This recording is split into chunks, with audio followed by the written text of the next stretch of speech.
Ateşin efendisin yaratan kudretli Rab, sana isyan ediyorum. Şeytan çamura secde etmeyecek. Sana gerçek nankörün kim olduğunu göstereceğim. Toprağın dibindeki kurtçuklara yem ettiğin tiksinç insanın tüm güzelliklerini yok edeceğim.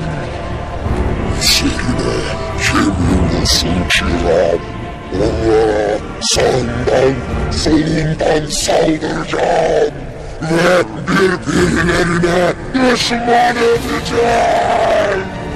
Ben insana değil, insan bana secde edecek ve bunları semumun azabından senin sonsuz merhametin ile kurtaramayacağım.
But tonight we look at the first sign, Al-Masih al-Dajjal.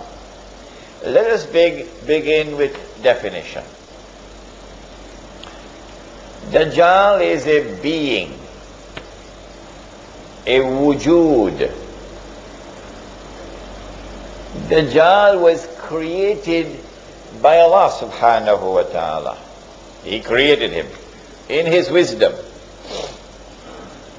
And when Allah created Dajjal, Allah endowed Dajjal with awesome power, with awesome versatility.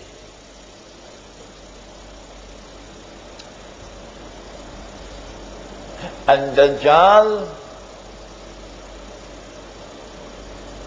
was created at that time when Adam alayhi salam was created. Because the Prophet said, sallallahu ta'ala alayhi wasallam, he said, every prophet has warned his people about Dajjal. Every prophet. So Dajjal has been created a long time ago. In the last age, Dajjal will be released. And when he is released on earth, Dajjal will have a general mission and he will have a specific mission. His general mission is to test all of mankind. To test you to see whether you have any faith at all. All those who fail his test are heading for the fire. His test will be an awesomely difficult test. So great will be the test and trials to which mankind will be subjected by Dajjal, that the Prophet said, sallallahu ta'ala alayhi wasallam, he said the greatest fitna means a test and a trial. He said the greatest fitna that mankind will experience from the time of Adam alayhi salam to the last day is the fitna of Dajjal. So don't play around with this subject. Be very serious with this subject. Dajjal will not only test all of mankind, and tonight we will look at some of the tests, but Dajjal has a specific mission. His mission is to impersonate Al-Masih and to get Banu Israel to believe that he is Al-Masih.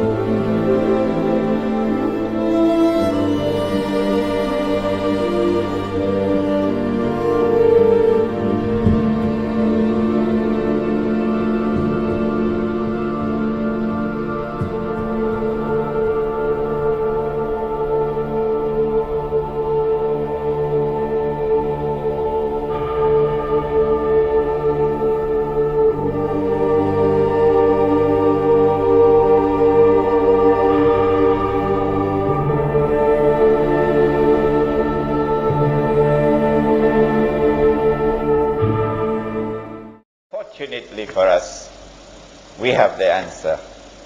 And it is also in Sahih Muslim. It is known as the hadith of Tamim ad-Dari.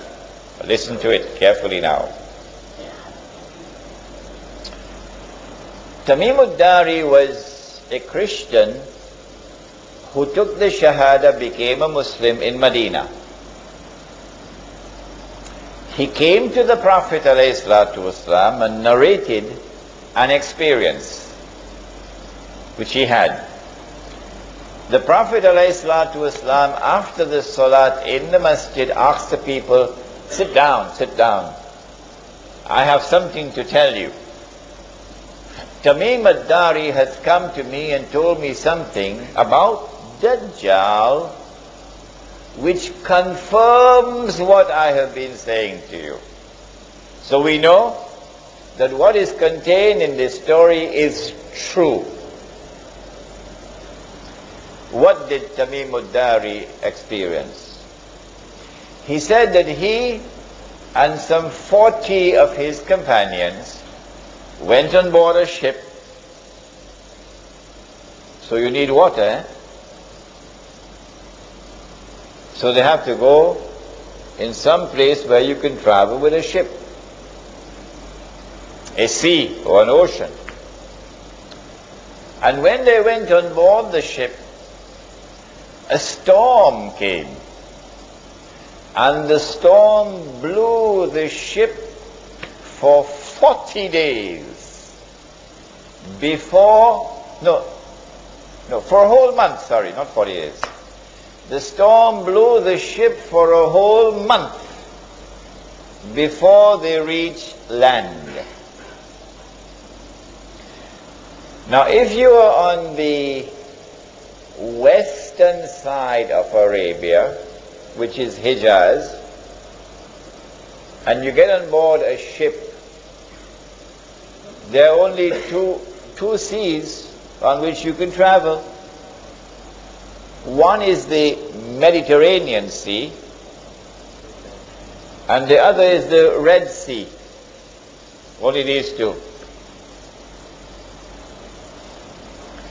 But it seems very much unlikely, in fact impossible, for a ship to be in the Red Sea and for a storm to be blowing and that ship did not touch land for a whole month, because the Red Sea is very narrow.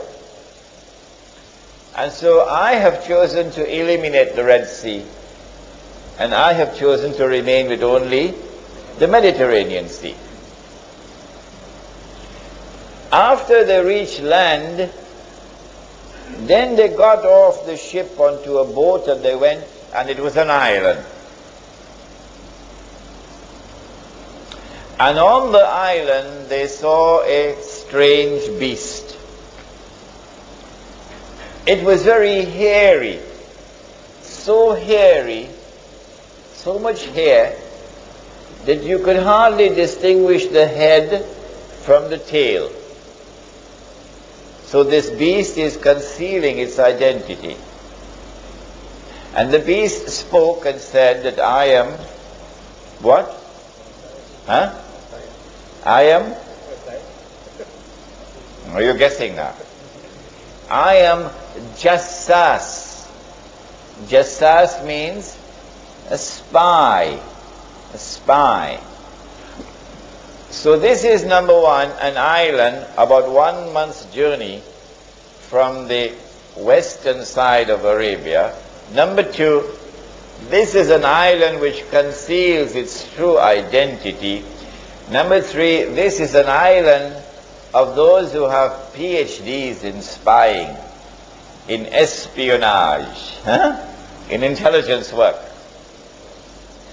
Jassas then said to them, there is someone waiting to see you over there at the monastery, Christian monastery. So this is a Christian island. When they went to the monastery, they found this young man, powerfully built, curly hair, but he was in chains. His hand chained to his neck, his legs chained. And this man started to question them, a number of questions.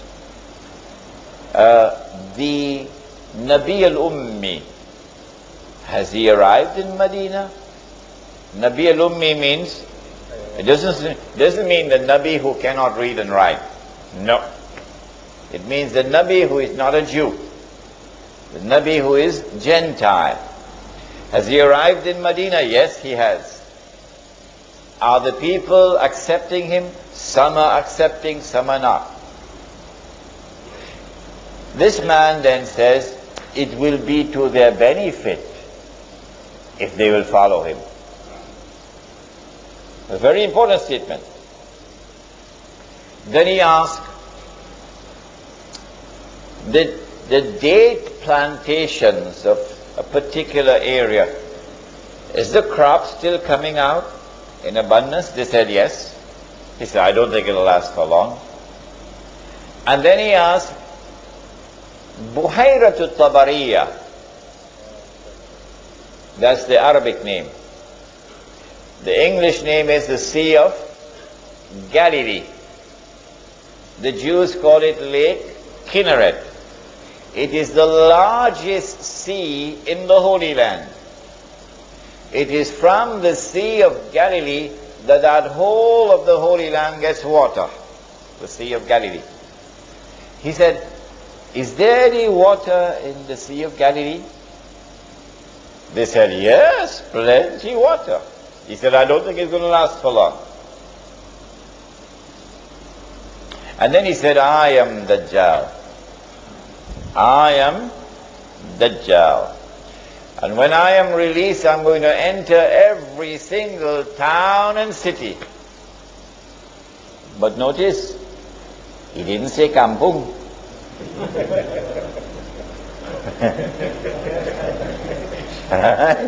He said, when I am released, I'm going to enter every town and city, except Mecca and Medina, because the angels will bar me. which means at the time when Dajjal's day will be like our day, and he appears in the world as a human being, at that time he cannot enter Makkah and Medina, the angels will guard him. Now then,